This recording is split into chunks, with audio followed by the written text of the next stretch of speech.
Assalamualaikum warahmatullahi wabarakatuh. Perkenalkan, nama saya Miftahul Jana dengan NPM 5211039. Saya dari kelas 4B PGSD. Nah, di sini saya akan membahas materi tentang mata kuliah telaah kurikulum. Baiklah, materi yang pertama yang akan kita bahas adalah menelaah buku secara singkat.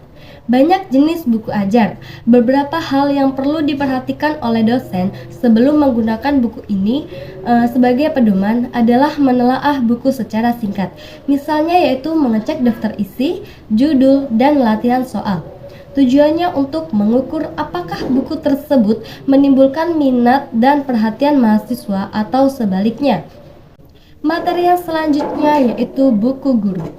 Salah satu perbedaan antara kurikulum 2013 dengan kurikulum sebelumnya adalah adanya buku siswa dan buku guru yang sudah disediakan oleh pemerintah pusat sebagai buku wajib sumber belajar di sekolah. Artinya, buku tersebut dibuat secara umum untuk kondisi siswa di Indonesia. Tentunya belum mengakomodasi kebutuhan khusus pada masing-masing sekolah yang ada kemungkinan mempunyai karakteristik masing-masing. Materi yang selanjutnya yaitu analisis buku guru dan buku siswa. Sebelum buku siswa digunakan dalam proses belajar mengajar di kelas, guru sebaiknya sudah membaca dan melakukan analisis buku terlebih dahulu. Mengapa? Jika di dalam buku tersebut ditemukan adanya kekeliruan atau ketidaktepatan, guru dapat mengatasinya dengan melakukan langkah-langkah atau tindak lanjut yang diperlukan. Beberapa hal yang perlu diperhatikan dalam melakukan analisis buku yaitu sebagai berikut.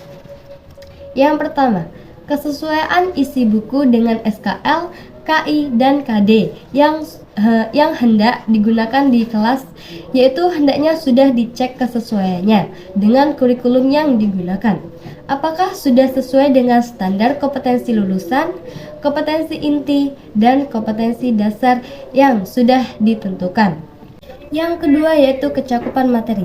Materi yang terdapat dalam buku siswa perlu dianalisis dari segi kecakupan materi yang ditinjau dari segi kecakupan konsep atau materi esensial dan alokasi waktu yang dibutuhkan atau yang disediakan. Yang ketiga, kedalaman materi. Dalam melakukan analisis terhadap kedalaman materi, materi yang tertuang dalam buku siswa perlu ditinjau dari pola pikir, keilmuan, dan karakteristik siswa. Yang keempat, kebenaran materi. Analisis buku juga sekaligus melihat kebenaran akan materi atau contoh maupun latihan-latihan yang dituliskan. Yang kelima yaitu kesesuaian pendekatan yang digunakan kurikulum 2013 menggunakan pendekatan saintifik. Oleh karena itu, buku siswa perlu ditinjau dari segi penerapan pendekatan saintifik. Apakah penyajiannya sudah memfasilitasi siswa untuk melakukan kegiatan-kegiatan seperti yang diharapkan dalam pendekatan saintifik atau belum? Yang keenam yaitu kesesuaian penilaian. Bentuk penilaian yang digunakan dalam kurikulum 2013 menggunakan penilaian autentik.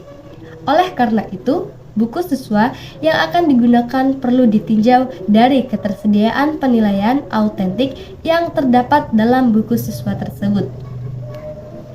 Yang selanjutnya yaitu silabus. Apa sih silabus itu? Pengertian silabus adalah rencana pembelajaran pada suatu atau kelompok mata pelajaran atau tema tertentu yang mencakup standar kompetensi, kompetensi dasar, materi pokok atau pembelajaran, kegiatan pembelajaran, indikator pencapaian kompetensi untuk penilaian, alokasi waktu, dan sumber belajar. Yang selanjutnya yaitu landasan pengembangan silabus. Berikut adalah landasan pengembangan silabus, yaitu Peraturan Pemerintah Nomor 13 Tahun 2015, perubahan Peraturan Pemerintah Nomor 19 Tahun 2005 tentang Standar Nasional Pendidikan. Selanjutnya yaitu langkah-langkah pengembangan silabus menurut Trianto tahun 2010. Yang pertama yaitu mengkaji standar kompetensi dan kompetensi dasar.